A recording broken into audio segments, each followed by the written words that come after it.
Hello everyone, आप सभी का स्वागत है ज्ञान दृष्टि में। आज हम हिमाचल प्रदेश के सिरमौर में लगने वाले प्रसिद्ध रेणुका मेले के बारे में बात करेंगे कि इसकी स्टार्टिंग किस तरह से होती है, इसका इतिहास क्या है, इसकी इम्पोर्टेंस क्या है और लोगों में कौन कौन सी लोक कथाएँ तथा लोक मान्यताएँ प्रचलित हैं। तो स्टार्ट करते हैं। ये है माता रेणुका और उनके पुत्र परशुराम। अब हम इसकी पृष्ठभूमि की बात करते हैं। रेणुका जो स्थल है वो नाहन से 30 किलोमीटर की दूरी पर स्थित है। परशुराम ने जो है कभी सत्ता ग्रहण नहीं की थी, बल्कि उन्होंने महर्षि कश्यप तथा उनके अधीन 4 क्षत्रिय राजाओं की परिषद का गठन करके उन्हें सत्ता सौंप कर जो है समय तपस्या करने के लिए चले जाते हैं महेंद्र पर्वत पर।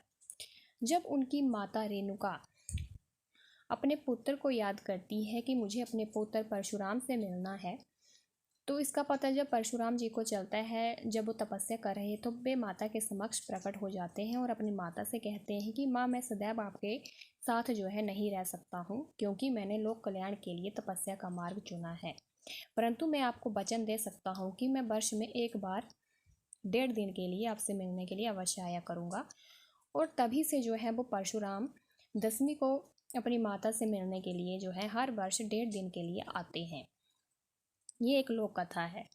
एक अन्य लोक कथा ये भी है कि जब सहस्त्रार्जुन ने जमदागिनी, जो कि भगवान परशुराम के पिता थे जमदागिनी, उनको हरा दिया था, तो उसने जो है ऋषि पत्नी, जो कि रेणुका जी हैं जमदागिनी की पत्नी, को प्राप्त करना चाहता था। तो रेणुका ने अपनी सुरक्षा के लिए जो है रानी नामक कुंड में छलांग लगा दी थी अपनी आत्मरक्षा के लिए। और वो जो कुंड था, रानी नामक कुंड, वो एक झील में परिवर्तित हो जाता है और उसी को हम रेणुका झील के रूप में आज देखते हैं, जो कि हिमाचल प्रदेश की सबसे बड़ी प्राकृतिक झील है और सबसे पवित्र झील जो है वो मानी जाती है। इस तरह से जो है रेणुका झील बनती है।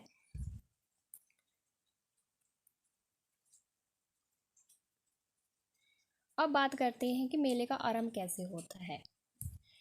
रेणुका ने जब रानी नामक कुंड में छलांग लगा दी थी, जल समाधि ले ली थी, तो इसका पता जब उनके पुत्र परशुराम को चलता है या वो अपने पुत्र को याद करती हैं, तो वे उस समय परशुराम जो थे वो बद्रीनाथ में तपस्या कर रहे थे। उन्होंने आकर कुल्हाड़ी से सहस्त्रार्जुन का वध कर दिया था।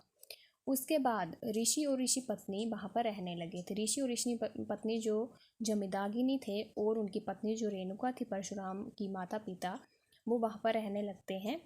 और परशुराम जो है अपनी माता से हर वर्ष मिलने के लिए उस स्थान पर आया करते थे 1.5 दिन के लिए। और इसी स्मृति में जो है रेणुका नामक मेला भी लगता है इस लोक कथा के अनुसार। और जामू गांव से जो है वो परशुराम देवता अन्य देवताओं के साथ हर साल वहाँ आते हैं और दूसरे दिन वहाँ से चले जाते हैं।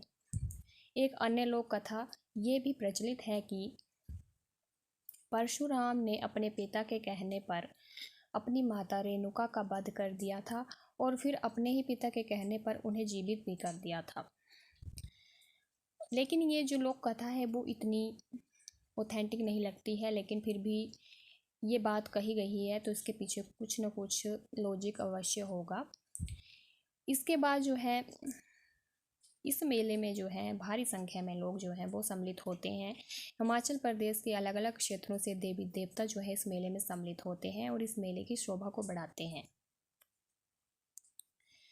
ये मेला जो है वो माँ बेटे के अटूट प्रेम का प्रतीक माना जाता है, क्योंकि परशुराम ने अपनी माता से वचन दिया था अपनी माता को कि वे हर वर्ष अपनी माता से मिलने के लिए आया करेंगे 1.5 वर्ष के लिए, क्योंकि उनकी माता ने उनको याद किया हुआ था जब वे तपस्या कर रहे थे। लेकिन उन्होंने कहा था कि मैं आपसे मिलने के लिए नहीं आ सकता हूँ हर समय, लेकिन मैं आपको वचन देता हूँ कि मैं आपसे हर साल मिलने के लिए आया करूँगा। और उसी समय जो है रेणुका नामक मेला भी जो है वो लगता है। इस अवसर पर स्थानीय लोग जो हैं यहाँ की पैदावार जैसे कि अखरोट है, अदरक है, दूसरी कई वस्तुओं का व्यापार करते हैं। मेले में लोग जो है इन वस्तुओं को खरीदते हैं, बेचते हैं और इससे जो है वो लाभ या मुनाफा कमाते हैं। परशुराम ताल के समीप ही एक खुला मंच बनाया गया है, जहाँ पर स्थानीय कलाकारों के अतिरिक्त हिमाचल प्रदेश व अन्य कई क्षेत्रों से आए हुए प्रसिद्ध नर्तक या गायक सांस्कृतिक कार्यक्रमों के द्वारा लोगों का भरपूर मनोरंजन करते हैं। लोग जो है इस मेले का आनंद भी उठाते हैं। रेणुका झील जो है विशेषकर जो है पूर्णिमा के दिन इस झील में स्नान का विशेष महत्व है। रेणुका जो थी एक झील में परिवर्तित हो गई थी जब वे रानी नामक कुंड में जो है उन्होंने जल समाधि ले ली थी, तो उसी समय वो एक झील में परिवर्तित हो गई थी। रेणुका झील जो है वो स्त्री के आकार की, सोई हुई स्त्री के आकार की है, ऐसा माना जाता है, और हिमाचल प्रदेश की सबसे बड़ी प्राकृतिक झील है और सबसे पवित्र झील भी जो है वो मानी जाती है। और इस झील में स्नान का विशेष महत्व भी है। पूर्णिमा के दिन इस झील की पूजा अर्चना की जाती है, लोग इसमें स्नान करते हैं। वर्तमान में इस राज्य स्तरीय प्रसिद्ध मेले का हर वर्ष जो है विधि पूर्वक शुभारंभ किया जाता है। ये रेणुका जो मेला है वो राज्य स्तरीय मेला है। इस मेले का विधि पूर्वक जो है शुभारंभ प्रदेश के मुख्यमंत्री के द्वारा किया जाता है और इसका जो समापन है वो राज्यपाल के द्वारा किया जाता है। तो इस तरह से जो है रेणुका मेला जो है वो मनाया जाता है। शोभा यात्रा निकाली जाती है, झांकियाँ निकाली जाती है परशुराम तथा उनकी माता रेणुका की, और लोग जो हैं उनकी पूजा अर्चना करते हैं और इस मेले का आनंद उठाते हैं। हिमाचल प्रदेश के सिरमौर में लगने वाला ये एक प्रसिद्ध मेला जो है वो माना जाता है। हिमाचल प्रदेश या देश भर से लोग जो हैं इस मेले में सम्मिलित होते हैं और इस मेले की शोभा को बढ़ाते हैं। इसके साथ ही ये पर्यटन का भी एक महत्वपूर्ण एलिमेंट जो है इसको हम मान सकते हैं। लोग इसमें भारी मात्रा में सम्मिलित होते हैं क्योंकि ये मेला काफ़ी प्रसिद्ध है। माता रेणुका और उनके पुत्र परशुराम के अटूट प्रेम का प्रतीक जो है वो माना जाता है। तो ये था हिमाचल प्रदेश के सिरमौर का रेणुका मेला।